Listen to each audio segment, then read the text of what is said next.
I'm at the dumpster. Put the gun up and go inside. You pulled a gun in front You of our pulled a children. gun in front of my kids. We're from mattress.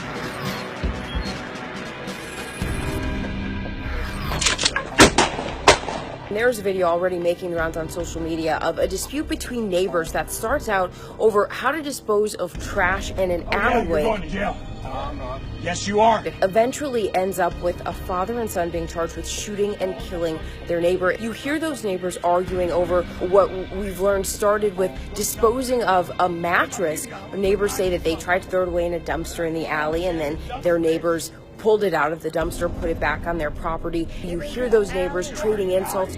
With a f***ing shotgun, you little piece of shit. I'm gonna kill you. I doubt it.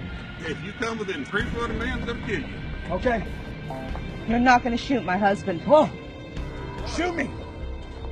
Or you hear those gunshots. That neighbor shot and killed father and son, now charged in that death.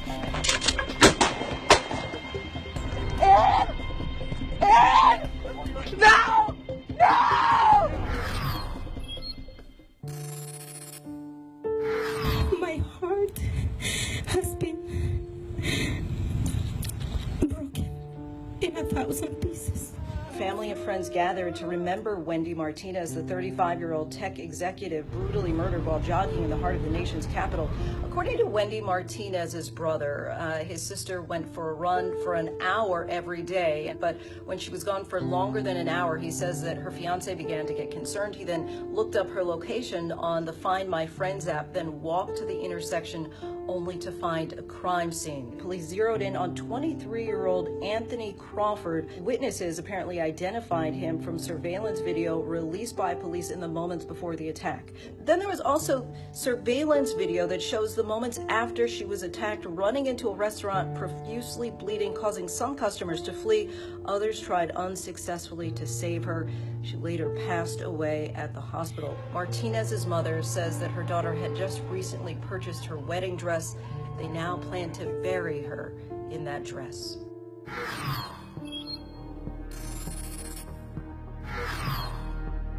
Michael Cohen's relationship with President Trump appears to be spiraling downward. The president's fixer and former attorney is now cooperating with special counsel Robert Mueller.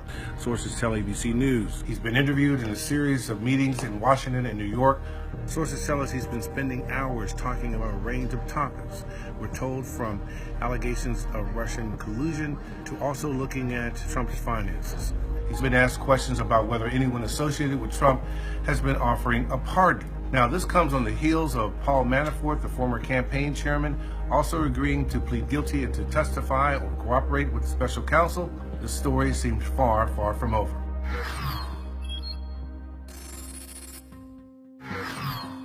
This latest workplace shooting here at Rite Aid, this was a woman, a 26-year-old temporary employee who opened fire at 9 o'clock in the morning during the regular normal workday with a 9mm and several magazines, which she owned. Police from all over this county, which is about 30 miles northeast of Baltimore, responded. SWAT teams as well.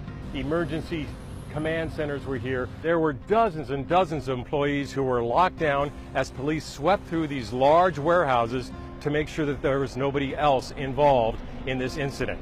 A total of 7 people shot, 6 of them victims, 3 dead, 3 alive, and the shooter took her own life with a shot to her head. This shooting happened a day after 2 others, one in Wisconsin and one in Pennsylvania. Gabby Giffords, the former congresswoman who was shot herself and survived, put out a statement immediately after the 3 saying this level of gun violence in the United States is not normal.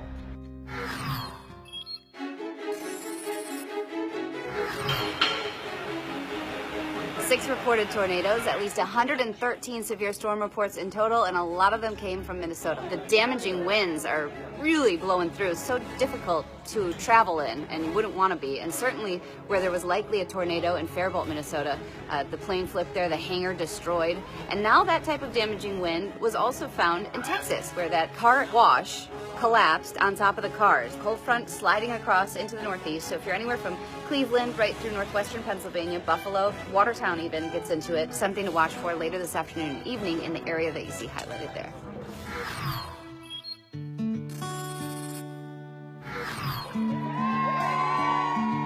This is what freedom looks like after you spent nearly 3 decades behind bars for a crime you didn't commit.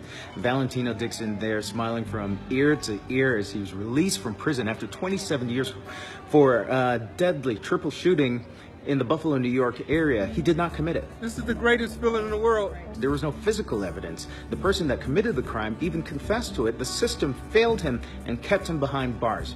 He'd spend upwards of 10 hours a day drawing art and drawing golf courses. It was his love of art and golf courses that really saved him. Thanks for traveling with ABC News on location. Ask your friends to join our journey.